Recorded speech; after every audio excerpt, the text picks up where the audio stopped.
Recording. Good morning, good afternoon, or good evening, depending on when you're seeing this video. My name is Alex William Smith by birth, but probably better known to many of you as Jonathan Royal, the British bad boy of hypnosis, from www.magicalguru.com, and I'm delighted to be able to welcome on the show this week, direct from America, a man who is not just a highly experienced clinical hypnotherapist and therapy teacher, but is also an experienced stage hypnotist, a licensed mental health professional. In the past, he has been a pastor in churches. I mean, there's so many facets to this man's talents and experiences that this next 60 minutes is just absolutely going to sail by. So pay attention and welcome to the show, Richard Nongard. How are you, Richard? I'm great, and it's awesome to be here with you today, Jonathan. It's been a while since we've spoken, and I always enjoy it. It's a weird one, yeah. 10 years ago, well, just over 10 years ago, because my daughter's just over 10, and my wife Rachel was pregnant at the time when you were here in England running a speed trance event with John Sabone. Yep. Well, time just disappears. Look, I'm gonna ask you some questions as we go along, but right now, for anyone who I can't imagine there's anyone in the hypnotherapy or stage hypnosis industry who hasn't already come across your website, subliminalscience.com, or one of your many other websites. But if for some bizarre reason they've been asleep or they've only just got into the industry and therefore may not have come across you yet, how did you get to where you are today? Someone who is all those things that I just mentioned.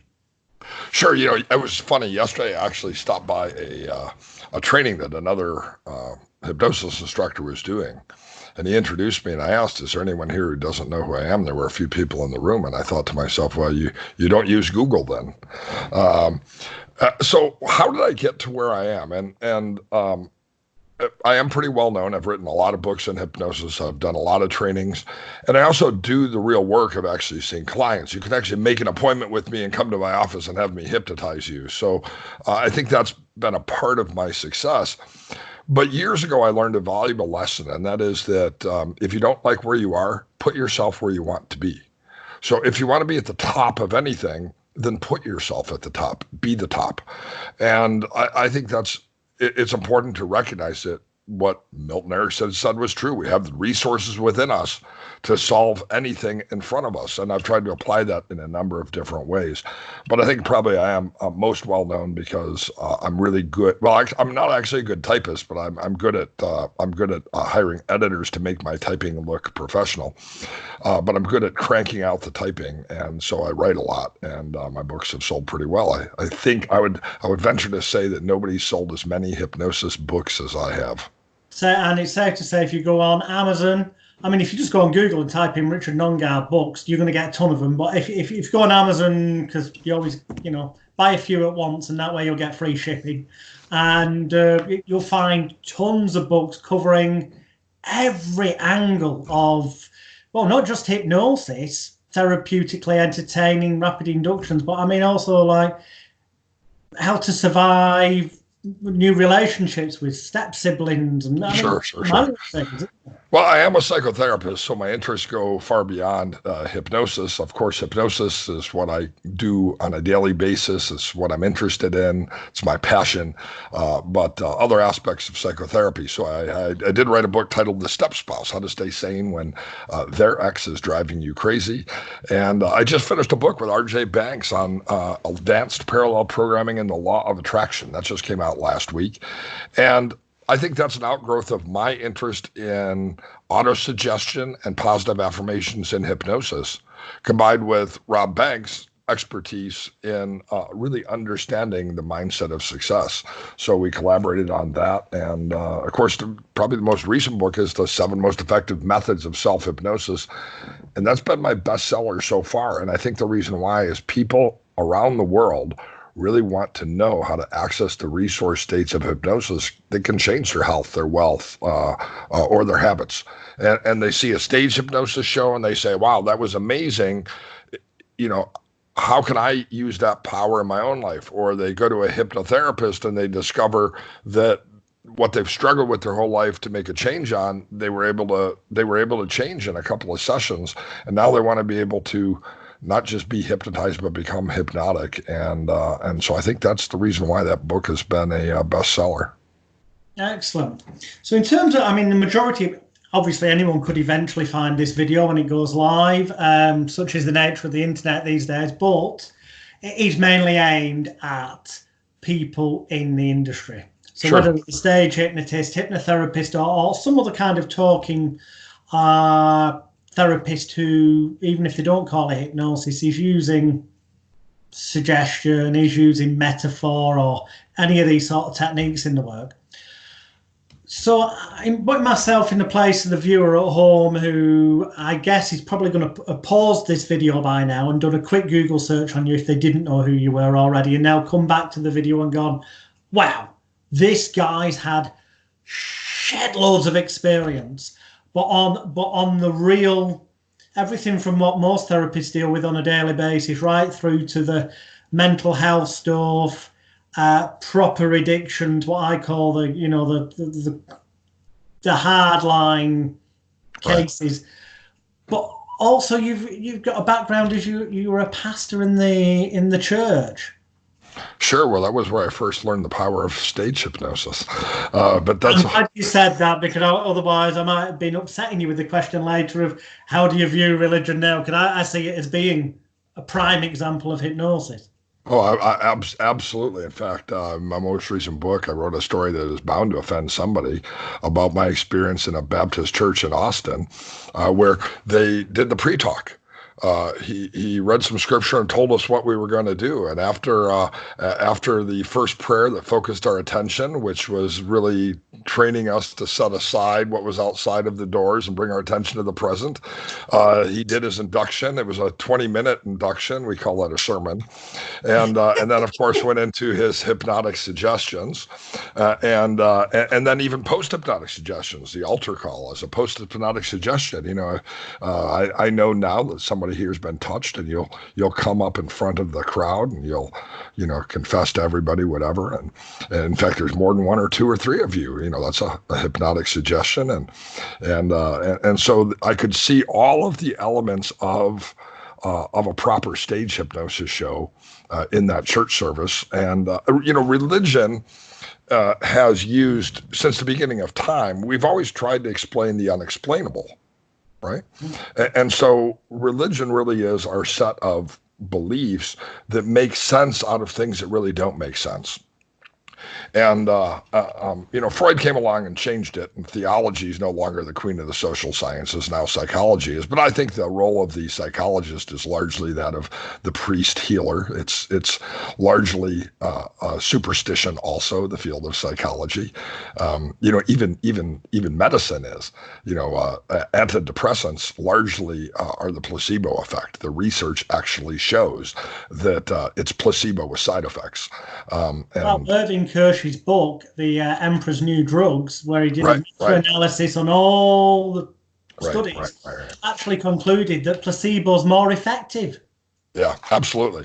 So, sometimes people say to me, is hypnosis placebo? And I agree with that. It is placebo. And the reality is placebo is actually the most desired effect, because it has no side effects and it doesn't cost any money.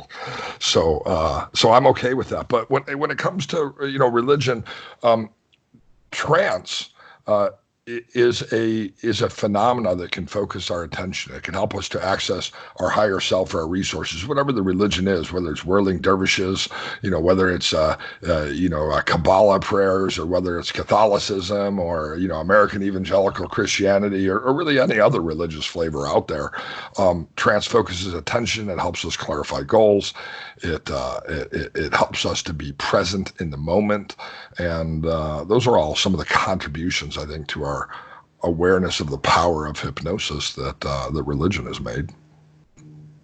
What's your view then on the idea? And I don't want to put words in your mouth, but people, let's say the potential client or patient with whatever issue, for them to truly believe a change has taken place, if they did, a lot want tangible evidence there and then. That's why a lot of phobia guys will specialize in spiders, because they've got a spider to be able to get them to hold up, for example.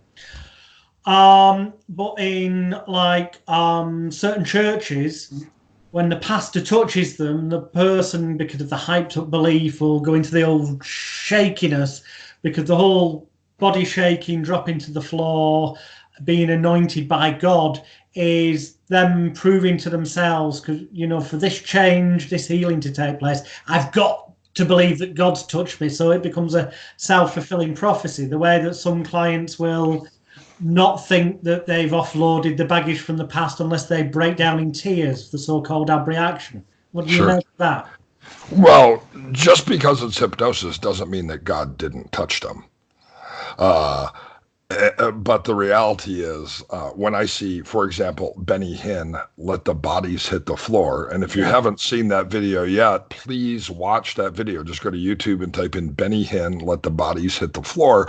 And what you're going to be seeing is a series of rapid and instant inductions. If you like Sorbonne and I doing speed trance, Benny Hinn is actually the master of rapid induction. I recognize this as a stage hypnosis show. Yeah. But because a stage hypnosis show doesn't discount the power of God. Now, I don't happen to believe that in much of what I see on television evangelistic shows is actually the power of God, but whatever. I'm not the arbitrator of whether God works in mysterious ways or not. But what I do know is that whether it's God or not, it's still hypnosis, and it's damn good stage hypnosis. Maybe not that ethical, but yeah, definitely good nonetheless. So yeah, which leads us. So by the way, by now, half your audience loves me and half your audience hates me. Don't worry, by the end, the half that currently hate you or love you because they'll be able to attach themselves to that they feel good about. So that's segued beautifully into stage hypnosis. I mean, you've done shows in Vegas, haven't you? When you've been with Michael John and. Sure. Yeah.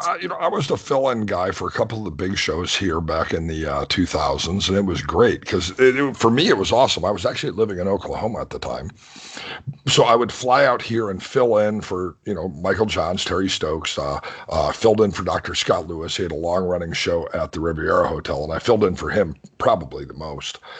And so I'd get my name in lights in Las Vegas for a couple of nights, and then I'd go back home to my normal house with my normal kids and normal family. And go to my normal office where I saw normal clients for hypnotherapy. And so it was kind of fun because I got the best of both worlds. I got to be a regular guy, but see my name in lights every now and then on the Las Vegas Strip. But I also did stage hypnosis shows at comedy clubs, of course, corporate events, private parties, etc., colleges, high schools, all those sorts of things. And then Sorbonne and I partnered up and did we have frequently done a two-man stage hypnosis show, which is pretty fun. So I've got to ask you, okay, personally, it's now 30 years that I've been doing stage hypnosis shows. And my genuine, and this is not for the sake of being controversial, my genuine, sincere, if I had to stake my life on it, connected to a lie detector, conclusion is that stage hypnosis is nothing more than a bunch of attention-seeking idiots that want a perfect excuse where at the end of the show they can either go, A, I don't remember what happened. What did he make me do? Or she make me do? Oh, right. So they're getting even more attention. Or at the end they can go, I can remember it, but I couldn't stop myself from doing it. Either way, all the self-blame, shame, guilt, and regret of the daft things they did is removed from them and put onto the hypnotist, and they get even more praise and attention after the show as well as during it, and they've got the perfect safety shield of the hypnotist made me do it to do things that they might only normally do when they'd had one too many to drink, shall we say. And I genuinely believe there's nothing more to it than that. Some people may delude themselves to the point where they convince themselves they entered some special state. But I think it's just exhibitionist. What's your take on stage hypnosis? Well, stage hypnosis is a game of Simon Says. I don't know if you played Simon Says when you were a kid in the UK, but in America we play, Simon Says when we're a kid, and that's largely what a stage hypnosis show is. There are different models of hypnosis, and the social compliance model is the model that applies to stage hypnosis. Now, of course, that doesn't mean, just like it doesn't mean that God isn't actually a power of God behind that stage hypnosis show we see in a religious venue. When we see a stage hypnotist at a hypnosis show, it doesn't mean that the resource state of hypnosis, creativity, the resource state of letting go and having fun, the resource state of being unguarded and an exhibitionist isn't created. I think those folks really are experiencing hypnosis. But one of the things we have to recognize is... Well, that's great, because if you're saying they're experiencing hypnosis, but you wonderfully, prior to saying that, you'd mentioned the getting the creativity state, the feeling safe to have fun and let the hair down state. Well, these are all natural things that are within everyone, where perhaps it comes down to what someone's definition of hypnosis is then, really, doesn't it? Well, and that's what I was going to say next, was that nothing happens in a stage hypnosis show that doesn't happen in real life. So, Jonathan, if I say to you, my cell phone is floating, imagine my cell phone floating, see my cell phone floating, right? And the reason it's floating is because I'm invisible, right? The hypnotist, Richard, is now invisible. The phone is floating by itself. Isn't that amazing? Show me your amazed state. Okay. That's called a negative hallucination in a stage hypnosis show. But a negative hallucination happens in real life every single day. Here's how it happens. Here are my keys. Okay. Imagine my hand is my desk.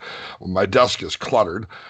Jonathan, I'm looking all around for my keys. Have you seen my keys? I can't find my keys. I've given myself a negative hypnotic suggestion that I am always losing everything, Jonathan. It's crazy. Where are my keys? So I'm not seeing the keys right in front of me. You pointed out, I experienced a negative hallucination. Or maybe at your house, it goes like this. Hey, Rachel, I thought you went to the grocery store. I'm trying to make a sandwich. There's no mayonnaise. Well, Jonathan, it's right there in the middle of the door. And you say, oh, my gosh, I can't believe it. I missed it. It was right there in front of me. So we have negative hypnotic hallucinations apart from a stage hypnosis show. So stage hypnotist... Which are natural, which therefore contextually means that, because everything is natural and can happen in the normal world without the ritualistic important seeming process of hypnosis, that maybe, I know you don't, but maybe a lot of people who teach hypnosis for their own want of a sense of self-importance make it out to be some really special state that you've got to have mega skills to attain. Yeah, I always see people selling really expensive programs to reach magical, mystical states like, the super duper double looper deep supersonic, sea court state or something like that, or the Esdale state. Look, your brain is either in a very low cycle of electrical impulses really in the brain, or a high cycle. You're either very asleep or you're very alert, or you're somewhere between there. If you're not there, you're either dead or you're Charlie Sheen and have a lot of good cocaine. And there's nowhere else for our brain to go. So what a stage hypnotist is doing is not creating, or a clinical hypnotist, they're not creating a state that doesn't exist elsewhere. But what they're doing is they're directing in that moment the ability to access those naturally occurring resource states. And Milton Erickson, or more specifically, my name fell from it, but he's talking about utilization. How do we, when somebody comes to my office, I don't actually try to hypnotize them. I try to help them to utilize those resource states that are hypnotic and to direct their attention to those, and then to see how they can take what they experience in my office back to the real world. We can do that in a stage hypnosis show too. But I think you and I do share a common belief that hypnosis really isn't that mysterious, nor is it very special. No, but the results of it can be very special. Obviously. Absolutely. Yeah. Absolutely. The results are profound. That kind of really nicely and succinctly kind of covers stage hypnosis. So then we segue into hypnotherapy. Now, my opinion, and I would love your view on this, is, and this it's altered for me slightly over the time I've done therapy over the past 30 years. But my, again, conclusion, based on my experiences, and that's all I can go off, and evidence from elsewhere, is that the client that actually makes a change because they were ready to anyway. And by that I mean they could have made that change themselves, but if they just suddenly woke up one morning and went, right, I'm never smoking again, or I'm never taking cocaine, which I did do in the early 90s and never touched it again. So I know it's possible. But then they could bump into somebody who knew them as the smoker or the cocaine addict or as the whatever. And they'd go, oh, wow, I noticed you've not had a cigarette in the half hour we've been talking here on the street where you normally would. And you go, well, that's because I don't smoke anymore. And they go, well, how did you stop? And they go, oh, I just woke up one morning, decided not to. The chances are that person's going to go, well, if it was that bloody simple, you fuckwit, why didn't you stop before when you knew all the good thing, you knew why it was bad for you? And if the person encounters loads of people, family and friends doing that kind of thing, they will end up relapsing to prove to those people that criticize them for making the change that it wasn't that easy. Right. Whereas if they go and see a perceived authority figure like yourself, make a financial investment, they can walk out of that office, and if they bump into people, at that office, they can leave behind any element of self-blame, shame, guilt, and regret for not having got off their arse and made the changes sooner, because they're given a safety blanket when they leave the office. When people go, why didn't you do it sooner? They can say, well, I tried, but I couldn't do it on my own. And then I found this expert, this person who's got wonderful word-of-mouth reviews, Richard Nongard, and he made it so easy for me, and that's why I wasn't able to do it before. And it offloads all self-blame, shame, guilt, and regret from them and gives them this protection blanket whereby therefore they don't have to relapse because they're not having things said to them that make them feel bad for not having done it sooner. What's your take on that? Well, I think, again, there's certainly a truth in there. I think we agree that hypnosis is largely the ritual that people have chosen to mark making a change. And if I'm doing a hypnosis session correctly, by the time they close their eyes and I do the induction, they've already become a non-smoker, right? Great. Yeah. Sitting in the chair, listening to Richard with headphones, because I always do hypnosis sessions with headphones on, hearing my indirect and my direct suggestions and my metaphor and my post-hypnotic suggestion, that's all ritual. We are back to our religious understandings. We love ritual. If we didn't love ritual, nonsensical churches whose dogma is absolutely bizarre wouldn't persist for thousands and thousands and thousands of years. It's the ritual that brings us a sense of satisfaction. It's the ritual that helps us feel secure. It's the ritual that helps us to feel a sense of serenity or security or significance. Likewise, people choose. I don't know why they choose the ritual of going to see Richard for stop smoking hypnosis to quit smoking, but that's the ritual they've chosen. Other people choose the ritual of switch down and quit. Other people choose the ritual of laser therapy, whatever the hell that's all about. Other people choose the ritual of nicotine gum and whatever else, whatever ritual they chose. Some people choose the ritual of self-will and white knuckling it, we call it. And other people choose the ritual of hypnosis. Now, I think hypnosis has a greater efficacy for a number of reasons than some of those other rituals. One of the reasons why is, and this is always the most important variable in therapy, this is why we see people who have bad hypnosis techniques have good results. And we see that all the time. We see people who are absolute flakes have phenomenal results. The number one variable is not the method used. The number one variable is, do I actually care about my clients? So when I have somebody who I am connected to, that's very powerful. And I'm more likely to sustain a change because, Jonathan, you got my back or I got your back. We're together. And we can do things in groups that we can't do individually. I think hypnosis increases the efficacy because we actually do change our beliefs. And when we change our beliefs, we change our behaviors. Any hypnotist should be using some form of affirmations, or in cognitive behavioral therapy, we call it countering the cognitive errors, but really it's direct suggestion. And then we have new beliefs, and we have new beliefs, we have new actions. So if I believe that I went to see Jonathan Royal for Stop Smoking Hypnosis, and that he was going to be able to help me. Well, I'm going to act in accord with that belief. And if you told me I would forget to remember to smoke the rest of the day, then I will forget to remember to smoke the rest of the day. So I think there are a number of factors that come to play in why hypnosis is probably more effective than some of those other techniques. But ultimately, it is the ritual that was chosen. And I don't begrudge people who choose a different ritual. Sometimes I hear hypnotists say, you should never use homeopathic medicine to quit smoking. I mean, homeopathic medicine is the biggest crock of shit, okay? There's nothing in this. The less of something creates more of a response. I mean, the science doesn't work, right? Yeah. In fact, there's a flu medicine that's widely sold all over the world. And they actually got sued, and their defense was, there's nothing in our medicine. It's like, 1/1 of a fatty duck goose liver or something. But people, it's got 5-star reviews on Amazon. Thousands and thousands of people around the world say, I had the flu, I took this, and I got better. Again, it's ritual. It's take 2 pills and call me in the morning. Let me know how you are. It is hypnosis, or a form of hypnosis. Oh, definitely. I mean, James Randi, for people who are watching who may not know, James Randi is a magician.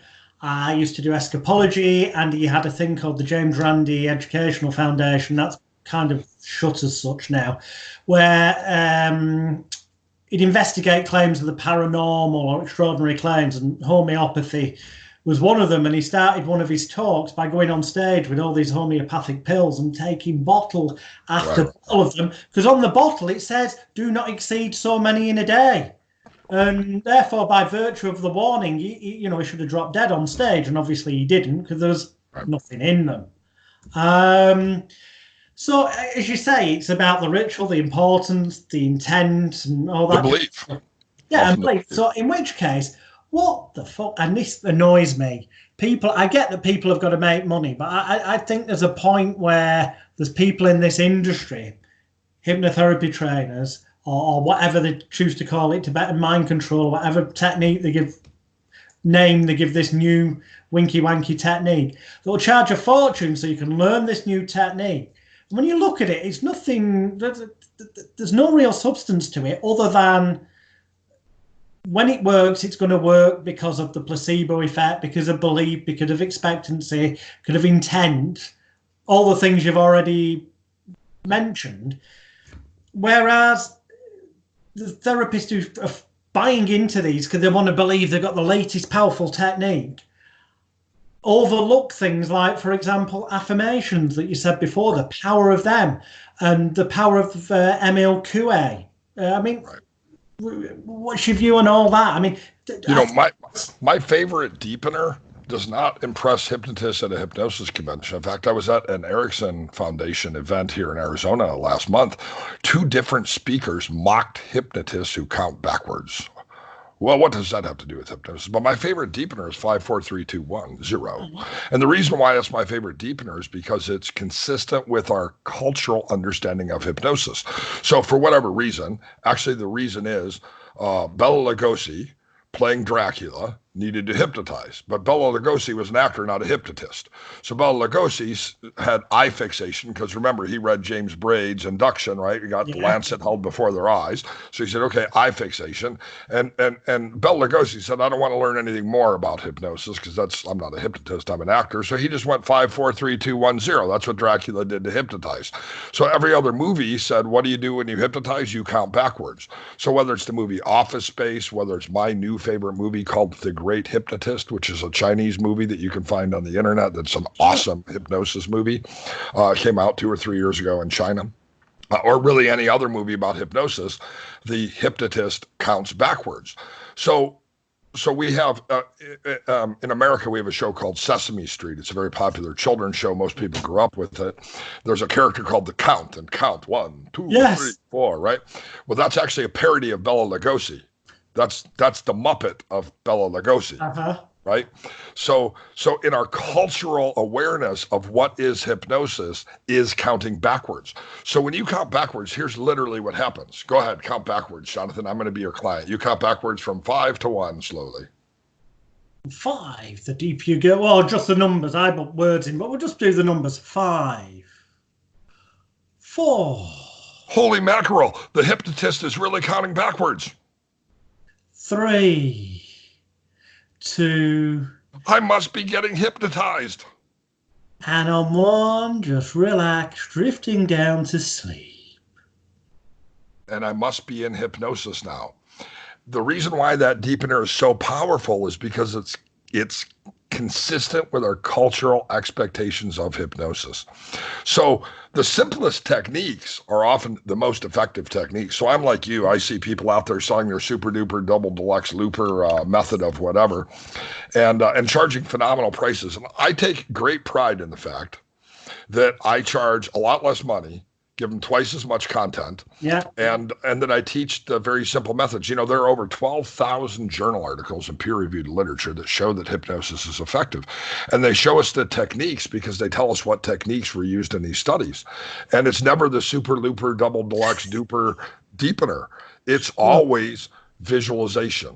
It's always mindfulness. It's always therapeutic relaxation. I hear people say all the time, why, that's just relaxotherapy. What are you going to do? Bore them into hypnosis? Sometimes. But since the 1970s, Herbert Benson at Harvard University has made an entire career publishing academic journals showing how people who actually learn to use progressive muscle relaxation and other forms of therapeutic relaxation have life-changing results. So we should be in our induction. 2 books, if you've not read them, people. It's The Relaxation Response and Beyond the Relaxation Response by Dr. Herbert Benson. And the core essence is what Richard said, and also the fact that there are 2 rhythms naturally in the human body, the circadian rhythm and the ultradian rhythm. And let me get this the right way around. The ultradian rhythm is about every 90 minutes, roughly, give or take 10 or 15 minutes. You need a bit of a rest period, ideally.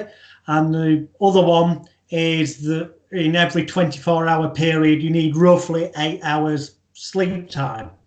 So in a therapy session that's generally 60 minutes, at least 60 to 90 minutes, the chances are at some point during this progressive relaxation induction or whatever, at some point during that session, the chances are they are going to hit the time that was meant to be the ultradian rest cycle, which is a genuinely proven mind-body healing cycle, just as you need to sleep at night, circadian rhythm for real healing. So yeah, I know that you're a great advocate for using progressive muscular relaxation. I'll take all the mockery they can give me. You know, one guy made a video once, and I remember seeing him on YouTube. Hypnotists who do muscle relaxation should be thrown out. We should never do it again. If I do look, I'm the master of speed trance. John and I were largely responsible for people around the world saying, let's look at rapid and instant inductions and speed trance methods. We probably sold more speed trance DVD. It's probably the best-selling hypnosis DVD of all time. I mean, it's not out there in DVD anymore, but sometimes we do training still on it. I'm a big advocate of instant inductions. They have a purpose and a place, both in stage and clinical hypnosis. But in my office, I'm not trying to get through the induction to do the good stuff. If I do the induction correctly, it is the good stuff. If all I ever do was induction, deepener, and reorientation, 99% of my clients would say that was fantastic, Richard. That was the wisest use of my time and money, because I'm teaching them a skill that's important. Most of my clients, their problem is that they don't know how to relax. They don't know how to let go. They don't know how to be in the moment. And that has profound impact, far more profound than the super duper double deluxe duper $8,000 method. And I'll teach you how to do it. Off a second. We're going to take the hypnotist hat off and put on your licensed mental health professional hat. All right. So in that context, and I'm making that differentiation for people watching, so they can, I want you to answer as a mental health professional. Sure. It's commonly known that stress can, for example, cause organic disease to occur in the body. So how important as a mental health professional do you believe someone learning to relax properly is, both to their mental and physical health and well-being? Whether they're a hypnotherapy client or a counseling client, I always view myself as a teacher first, primarily teaching them what they don't know. They came from a family that dealt with stress. Well, daddy got angry and he threw the chair, grandpa got angry, he threw the chair through the window. Daddy got angry, he drank a 12-pack of beer and threw the chair through the window. So when I get angry, I drink a 12-pack of depressant and throw the chair through the window. And then I wonder why I'm depressed. So people don't know what they need to know, and people don't know how to control the relaxation response, how to create it. They don't know how to change an anxiety trance or a depression trance. And I literally have to teach them how to do it because they've never known before. So with my mental health clients and my hypnosis clients, I see the nebulous word stress as really the overriding factor to address. You know, there's a lot of people who want to regress to cause. Look, if I look at my family history, and you can go to see my TEDx video if you want to see my family history. It's pretty crazy, right? I come from a pretty crazy family, and so I did a TEDx talk on how to. Well, I ended up writing a book on it. The book is titled Turnaround Trauma, How to Live Your Best Life After Adversity. Look, I came from a family where there was a ton of stress, a ton of adversity. And so in my adult world, I didn't know what I needed to know in order to live an effective life. And so I struggled with my own addictions. You know, you talked about your cocaine use in the 90s. I was doing the same thing back in the 80s. You know, I was if it could be smoked, if it could be snorted, if it could be drunk, I did it. I've been sober now since March 31st in 1988. But I learned these things and ineffective ways of living for my family. I didn't know how to handle stress. So when I had stress in my relationships would disintegrate and I'd end up divorced. When I had financial stress, no one taught me how to handle money. It took me a long time to figure out how to create wealth because I came from a scarcity mindset rather than a wealth mindset. And frankly, it wasn't, again, the super duper double deluxe looper duper technique that stopped it in 8 minutes flat. It was me largely applying the techniques of stress control because I can't regress to cause. There were way too many causes, right? But what I can do is, regardless of where I've been, I can choose where I'm going by being in this moment, by having self-efficacy, by gaining control. And I can enhance the ability to do that with self-hypnosis, meditation, reading a book, talking to Jonathan. Self-hypnosis wise, there's shed loads of books out there. Yeah. Now, I've not ordered your latest book on self-hypnosis yet. I will be doing this week. And I would strongly suspect... Look at that, Jonathan. Check that out. The Chinese version. Is that cool? Brilliant already. Yeah. So you can get it in Chinese, Spanish, Portuguese, or English. Bloody hell.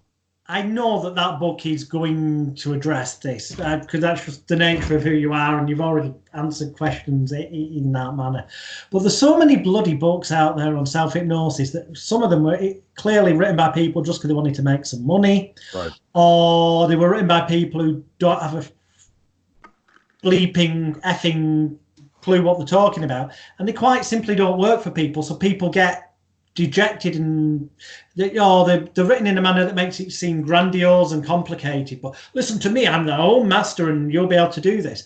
Whereas we go back to simplistic times, and I'm predicting, not having seen the book, that you'll have done it in this manner, because I know you do in your other books, keep things simple and in a manner that the average man on the street can understand, is that very few of them actually go back to the simplistic nature of arguably what was self-hypnosis, self-affirmation of like Emile Coué. So you haven't read the book, but the entire chapter 2 and chapter 3 is devoted to Emile Coué. And then we map everything from Emile Coué and autosuggestion over into all of the other 7 techniques. There's actually 8, but 7 is a cooler title. And the reason why there's 7 is because, or 8, is because a lot of hypnotists have this belief that, this is the holy grail of techniques. but different people respond to different things. So there's 7 techniques, or actually 8 in this book, because my idea is that you, the reader, or me, the reader, I might use 2 or 3 of them. 2 or 3 of them might apply to me, or maybe only one of them applies to me, and then you got something out of the book. But you're absolutely right. I go back to the beginning. Go back to Emil Coué. I outline what the principles of autosuggestion are, what self-talk is all about, what placebo effect is all about. It's in the book, and then through all 8 of the methods in the book, 7 methods. We map that over as a constant strategy. And the book was designed, again, out of my own experiences. These are things that I actually do. So I wrote the book because, as you said, there are a lot of books out there. And it seems that most of the books on self-hypnosis in the last 20 years pretty much suck. People thought to themselves, it's easy to self-publish. Let's put a book on self-hypnosis out there. The older books, some of them are actually pretty good. So Melvin Powers, I'm sure you read his book on self-hypnosis years ago. Melvin Powers was a prolific writer in the 50s and 60s and hypnosis and other areas of he published Albert Ellis's first book, our Rationally Motive Behavioral Therapy. He published Maxwell Maltz's book, Cybernetics. Melvin Powers was very, very helpful to me in the 1990s at the end of his life, the end of his career in becoming a publisher and in writing books. So I attribute much of my success to Melvin Powers. He wrote what I think is an exceptional book on self-hypnosis in the 50s. There's some other great books on self-hypnosis out there, but they're 50 years old, 60 years old, 70 years old. And so the language is archaic. And my favorite book on self-hypnosis is The Master Key System by Charles Haanel. Now, he never uses the word hypnosis, but it's 26 lessons that actually teach self-hypnosis. Progressive muscle relaxation, autosuggestion, all of these things. Many of his ideas came from Emil Coué also. But it's written in such archaic language that modern readers have a hard time because they say, linguists tell us, that 25% of the English language we use today didn't actually exist 40 years ago, which is pretty interesting. Yeah. Now, maybe it's 60 or 70 years for you guys since you speak proper English, but here in America, we're always adapting it. We're always changing our words around, and now we're woke, and the language we use today didn't exist before, and so I thought there was a need for a book that had a modern approach on classic methods. But again, it came out of I use self-hypnosis. And seeing other hypnotists, by the way. I think that, I've made appointments with people over the years. I've said, hey, look, I'd like some sessions to focus on this. But I've used self-hypnosis for weight loss. I've lost 42 pounds as of today since last summer when I started working on that book. I came to see you, I can't remember what year that was, 2008, 2009. Yeah. But I had used hypnosis to overcome my fear of flying. I wouldn't have visited you in 1998. I would have said, you're going to have to come see me. And I just booked, before our meeting today, Jonathan, I booked a flight to Hong Kong. And I'm going to Singapore next. I'm going to China and then to Singapore next on February 2nd. I've used self-hypnosis to overcome a fear of flying. I've had orthopedic problems. I have a joint replacement and I have a fusion. And when I came back to the doctor's office after my first foot surgery, which was a fusion, the nurse said to me, would you like me to call in a refill for your painkillers? And I said, well, no, you can't. And she said, what do you mean? And I said, well, in order to call in a refill, I would have had to have filled the first prescription. And I never did fill the first prescription, so you can't call in a refill. And she said, aren't you in pain?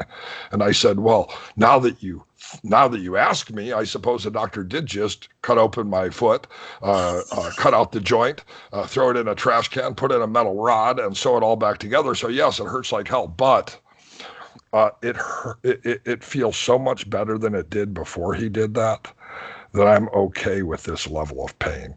That, by the way, is a hypnotic way of looking at life. So everything in the book, everything in the book, came from my own experiences and from what I've taught clients. When people come to see me for a hypnosis session, or even if I do a stage hypnosis show, I try to teach them some element of self-hypnosis that they can take with them. And then hopefully then go on and build from that. And it's life-changing for people. It is, and I'm so I respect so much the fact, and I agree with you entirely. When I do therapy sessions, if it's on television, then yeah, might be a rapid induction because it looks good for TV. Right. But once we're off air and the theatrical bit's been done, I will then go through with that person, so it doesn't wear off, a progressive relaxation, muscular relaxation, tense it and release it. Stress training. Yeah. Because I totally agree with you. And I think that there's people out there that dismiss it because they think, well, relaxation can't be that therapeutic because I get home from work and I put my feet up and I relax, and yet I've still got the stress in life. But the thing is, they're perhaps watching telly, getting mentally stressed out with things running around the head. So they might be physically relaxing, or vice versa. They might have learned something that psychologically relaxes them, but they don't fit. Whereas with what you do and I do, and some of it by using those techniques, they're getting both, aren't they? Yeah, absolutely. And that's, the reason why homeopathic medicine works is because I made a decision. I got in my car, I drove down to the store. I plugged down $50 to buy it. That was real money. I could have bought something else with it, right? I made a decision. Now I've taken an actual, I've engaged in a ritual. The same thing, I know some hypnotists were probably going to get hate mail, or I'm going to get hate mail. But hypnosis works because my client made a decision. They didn't know what to do. They called me. They took an action. They invested their time. They took an afternoon off of work. They drove over to my office. They paid me real money they could have used for rent or car payment or something else to help them. I do give them something of value, but make no doubt in your mind, the power of the change came from within them. It wasn't something I did to them. I guided them into ratifying the decision they made through those rituals, and by then training and teaching them the methods that create sustaining success. Excellent. And giving them an environment where they feel safe with a to them trustworthy expert authority figure that already in their head is capable of helping them make those changes. Right. And people respond to me, I think, for a couple of reasons. One, I've been doing this like you for 30 plus years.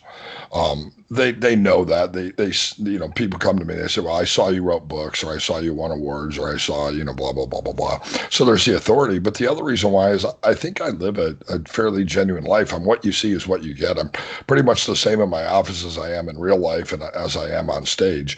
And I use self-hypnosis as a strategy in my own life.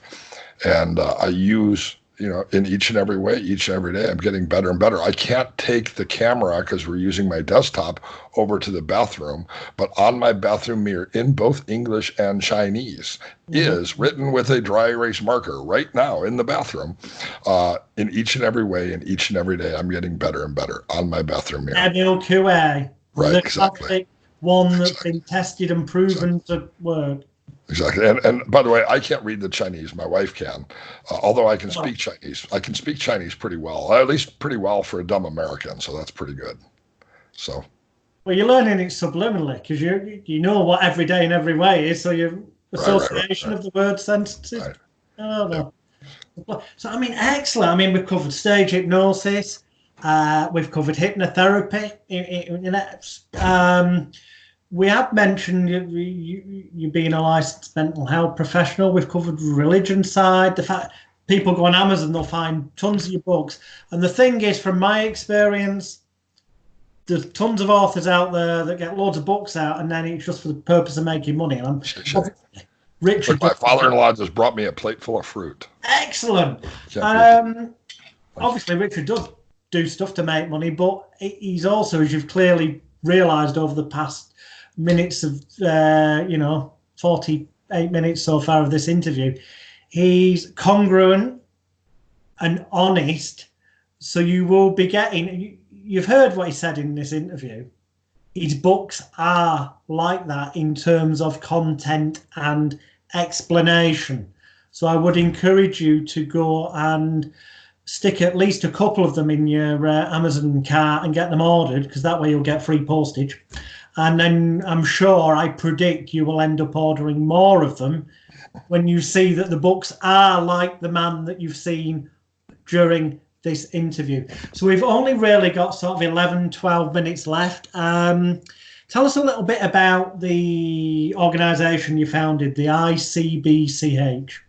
Sure. The ICBCH, the International Certification Board of Clinical Hypnotherapists. We are a worldwide organization. There's an I for international.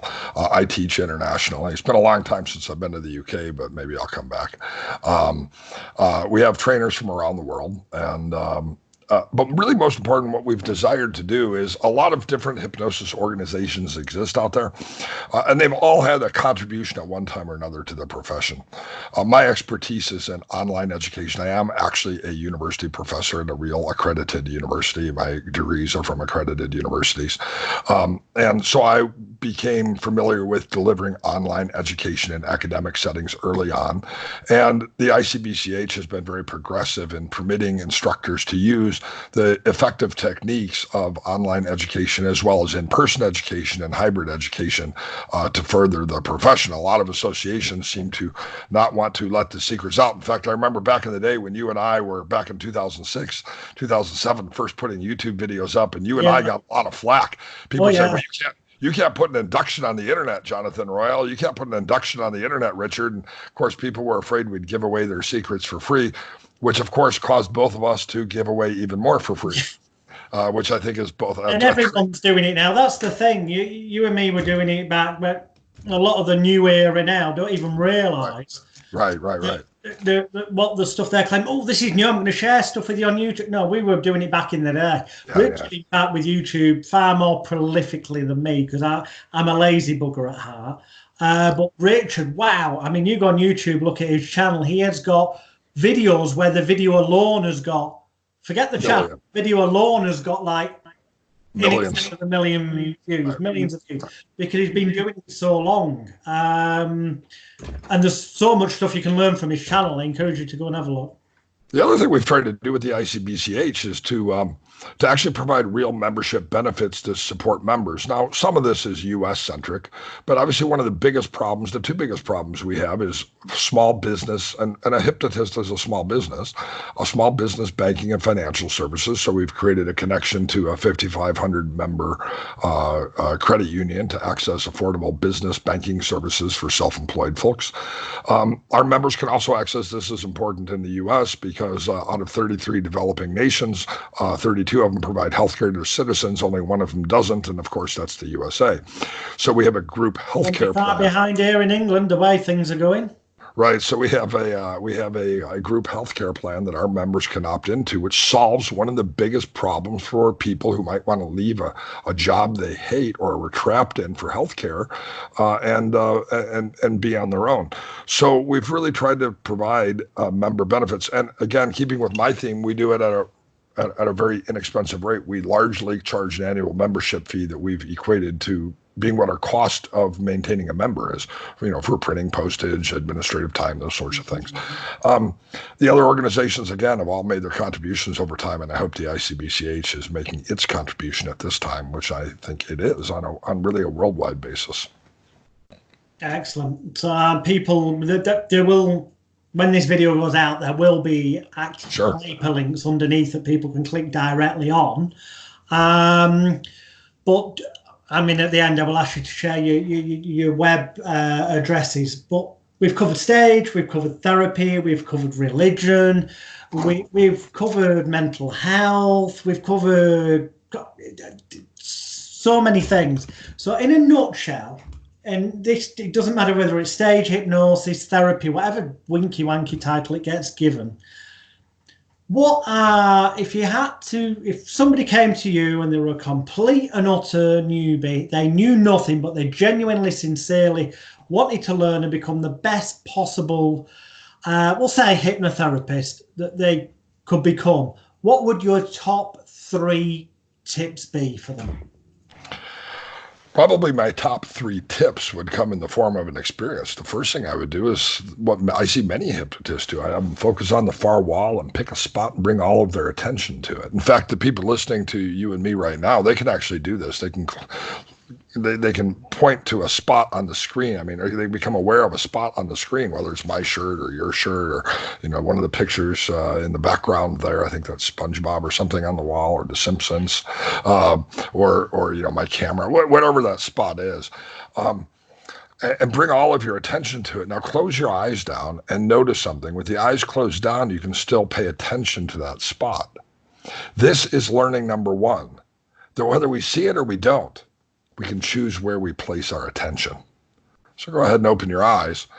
I like to explain things experientially to people, and you call this eye fixation in hypnosis, but what we often use it for in stage hypnosis is, or clinical hypnosis, is ocular fatigue, so we can get them to close their eyes. The real value of eye fixation is not that it causes their eyes to get tired and have them close their eyes. People will close their eyes if you tell them to.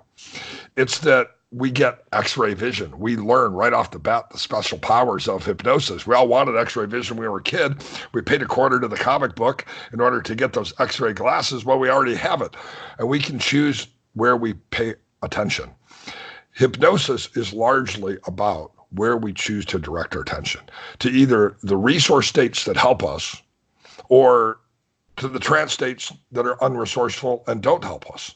And so by teaching that simple strategy to people, then my pain control client, I don't actually have to get rid of the pain. They can start to pay attention to where they're comfortable. They can notice that comfort is also present, even though pain exists. And by having that balance in Taoism, we see, the yin, the yang, the coexisting is actually the natural order of things. Then I can let go of the distress that my pain caused. See, the problem isn't pain, the problem is distress. In life, we actually can't avoid difficulty or misery, but what we can do is avoid artificially amplifying it, and that's what most of us do. So I teach people those basic strategies. I think another strategy is, if you're thinking about getting into hypnosis, the more a course costs, probably the less helpful the course truly is. I think that's just a good axiom for beginners. So the more the training program, our natural inclination in social psychology is, well, it must be more valuable because it's more expensive. Let me just share with you, if you're new and that course you're looking at is outside of your comfort range, don't buy it. Register for a different course. And the reason why is because the reason why is because it's the simple strategies that are actually the most effective. And that's what the research shows. So take my $7 course, or Jonathan sells it for free. So take his free course. But don't equate the dollar value of a course to how good you're going to be. And then probably the third thing I think that's really important is, I want to share trance with people. I don't want to hypnotize them. I want to share trance space with people. And so I need to be good at trance. So become good at self-hypnosis. Practice self-hypnosis. I meet hypnotists sometimes who say, well, I can hypnotize others, but I've never been hypnotized.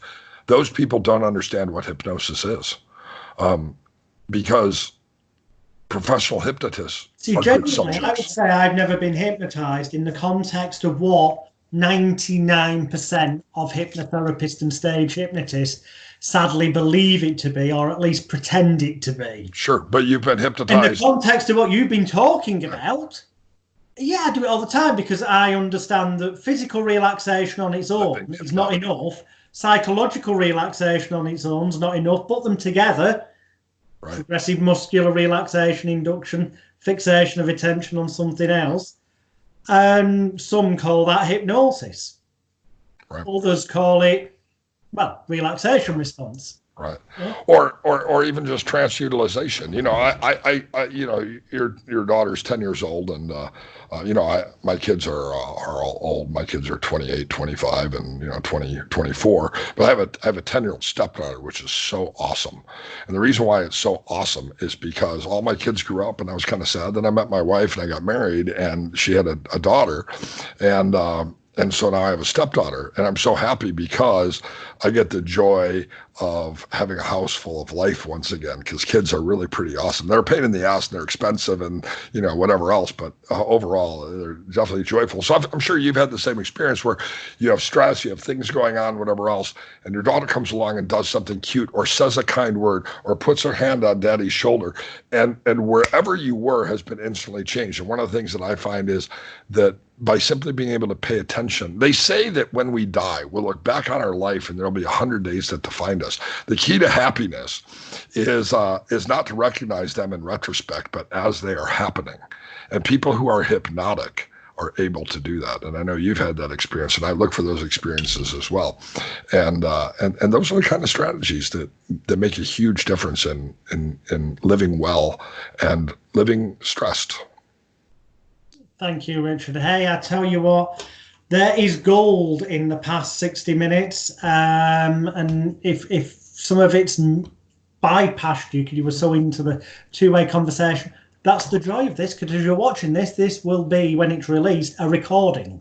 So you will be able to go back, get your notepad and pen and take notes. And then when you've done that, I do encourage you to go on Amazon and get some of Richard's books. Tell people where they can check out your websites and. Well, they can go to Amazon and just search for Nongard, Nongard. My website is subliminalscience.com. That's where all my courses are, both my live trainings and my online trainings. And if anyone's interested in joining the ICBCH, maybe they're certified by another organization, but they'd like to have the member benefits and the progressive attitudes of the ICBCH, hypnotherapyboard.com, and there's a link on there for join through reciprocity if you're certified by another organization. So subliminalscience.com, hypnotherapyboard.com, and then of course Amazon, search for Nongard, or YouTube, just search for Nongard. Oh God, so, yeah, go on YouTube, seriously. It's a great thing about having a last name that nobody else on the planet Earth has other than my kids, and that is I'm easy to find. So whatever you do, don't go and change your name to Nongard, because it'll make it harder for it. It's like established. My son's name is Richard Nongard. My dad's name was Richard Nongard, right? So my son's name is Richard Nongard. And of course, I grew up, pre-internet, right? But my son, was a teenager when I was starting to really use social media, use the internet, use YouTube, use search engine optimization. I told him, I'm sorry I named you Richard Nongard. You better never screw up, because the last thing I want is you making the national news for being a screw up and dominating my search results. So whatever you do in life, never ruin my search results, Richard Nongard. Fortunately, he's a super sergeant in the U.S. Army. He's a straight-laced kid. He's an awesome person, and I have no fear of him ruining my search engine results. Excellent. You know what? Lois says that tongue-in-cheek, and there's a lot of truth in that as well. So there's a lesson to be learned there. If you're about to have a child, make sure you give them a name that, if unfortunately things didn't go to plan, it's not going to muck up your search engine. So he named his son. So my son is actually Richard the Sixth. We come from a long line of Dicks, but he named his son Braden, and I'm very happy about that, because it was time to break the old name trances and enter new trances. So excellent. Thank you so much for your time, Richard. It's been a pleasure. And I'm sure anyone who actually pays attention to the past 60 minutes, watch it more than once with a notepad and pen in hand. And there are key, powerful messages in there from a man who, at the end of the day, has done these things. He's not someone who just goes out there doing courses and not done. There's so many people running courses and they've never, well, I say they've never seen clients, but they may have seen, they might see 3 or 4 clients a week if they're lucky, because they don't know how to market themselves. They're actually making the money from running courses. Whereas Richard's actually doing it in the trenches and has been doing for decades. Hence, I say, pay attention. Thank you so much for your time, Richard. It's been a pleasure. Tell them one more time, your website. Subliminalscience.com or hypnotherapyboard.com, subliminalscience.com, or look for me on YouTube and Amazon. Indeed. Go there. Do it now. I'll see you next week on Hypnosis Week.